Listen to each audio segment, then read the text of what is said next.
Hello? Give me an answer. Give me a nice big hello back. Hello. All right, very good. How you been? Did you remember from before? So typically people can say how you been and you might respond with I can't complain or I've been all right. I'm doing all right. How you been? Fantastic. Well, in this video, I'd like to talk about something that's another common situation people have been asking me about. And this is maybe how you give directions to someone when they're lost, or how you can ask directions if you're lost. Well, I am Drew Badger, the world's first and #1 English fluency guide, and what we're going to talk about just something very common, very obvious, with some very simple things that you can say. I'm going to give you a few more advanced expressions that you can use, even though when you're first practicing these, if you're not really feeling very confident, you can say very simple things, just like we practiced in the previous video where we were talking about buying tickets to certain places. You can give a longer thing like, I'd like to go to a particular place, or you can just say the name of the place, because that's just nice and simple, and you can feel confident when you're doing that. So in this one, imagine you're maybe standing around and you're feeling a little bit lost. You're in a new place, like I'm traveling in Italy and I don't know where I'm going, and I'm just holding a big map and looking around and I'm feeling lost. So if you come up to me and say, you seem a bit lost. So you seem a bit lost. You can also say, are you lost? Or do you need any help? So do you need any help is just a very common thing you can ask. It doesn't really matter what the situation is, but a common thing that native speakers will use is, you seem lost, or you seem a bit lost. And then you can respond with, yeah, can you point me in the right direction? Can you point me in the right direction? So this is a longer way of saying this. You can say, yes, I am lost. That's a way of responding to that if you're not feeling very confident. But a thing to practice is, yeah, can you point me in the right direction? So it's saying, yes, can you give me directions to something? But a native, more conversational way of saying this is, can you point me in the right direction? So we're just going to practice that right now. I'll say, you seem lost, and then you give me, yeah, can you point me in the right direction? Can you point me in the right direction? Hello, you seem a bit lost.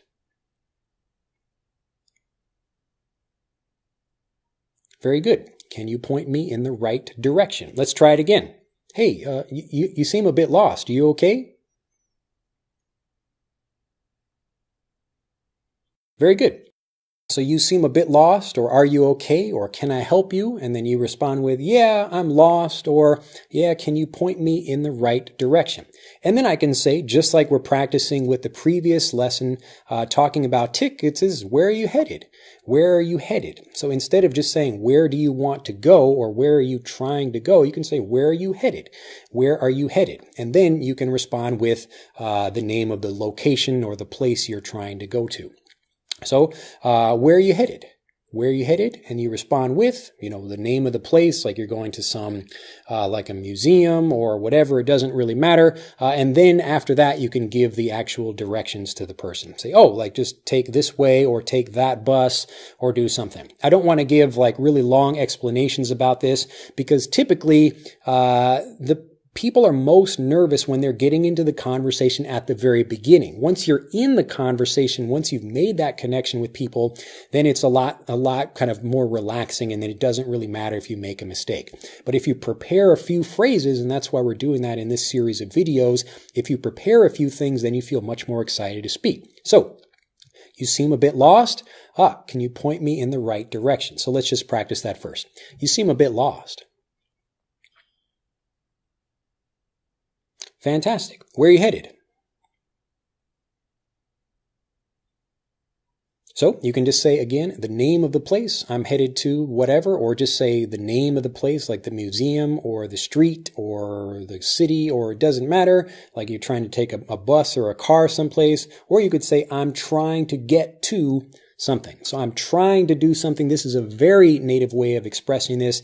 Native speakers will often talk about, because we can't really say I'm doing something because you don't really know how you're doing it, we say I'm trying to do something. So I'm trying to get to a particular place.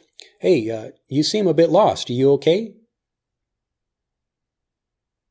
Oh, where are you headed?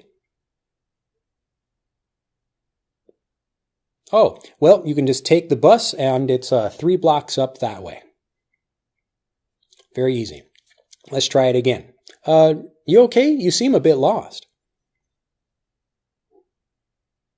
Oh, where are you headed?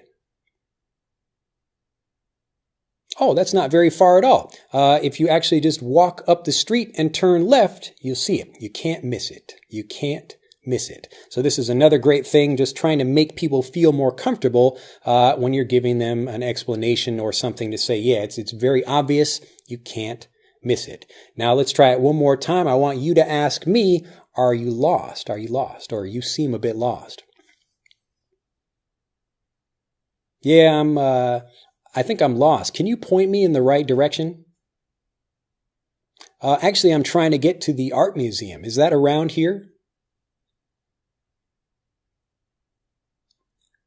Oh, okay. All right. Thank you very much. Now you could also, maybe you know where the place is and it's close by and you could say, oh, I'll take you there. So we can walk together and we can go to that particular place. Let's try it one more time. Are you okay? You look a little bit lost. Are you okay? Oh, where are you headed? Oh, fantastic. Why don't you walk with me and I'll take you there. It's right up the street. All right, very good. So remember, when you're practicing these things, don't just watch the video one time. Go back, practice, and try being both the person that is lost and the person that's asking for help. And if you have a person that you can also practice with, maybe your sister or your father or your brother or some friend or a native speaker, try practicing this same situation with them. And then, offer advice, say where something is. It's all about how much you practice. That's the real secret to getting fluent. Don't just sit and watch videos, interact with them like you're talking with me, and then get out and practice in the real world. Well, that's it for this video. I hope you have enjoyed it. If you have, do click that like button and become a subscriber to the YouTube channel. I look forward to seeing you in future videos as well. And if you want to get access to those right when we release them, you need to become a subscriber to do that. Also, if you'd like to help yourself and other people learn, make a playlist of this video so you can go back and add this one and the other videos in this series, that you can also have something a lot more to practice with. And so you can see how you're improving each time when we go through these lessons. So when we go through things like, hey, how are you? Hello? Do you feel lost? All these other things, you're building up a vocabulary and learning how to express yourself automatically. Finally, if you have any questions or other things you'd like to improve about with your English, we can absolutely help you with that for free at EnglishAnyone.com with our free English fluency quiz. So if there are any things that you struggle with, it could be your pronunciation, your grammar, your vocabulary, all of these things like your speaking confidence, we can help you develop those so you can become a much more confident and fluent speaker absolutely free at EnglishAnyone.com. So you can begin that quick quiz. It takes less than a minute to go through, and you can be receiving information that's going to help you improve right now. So click on the quiz, and you can do that by clicking on the link in this video or on the link in the description below this video, and I look forward to seeing you in the next lesson. Bye-bye.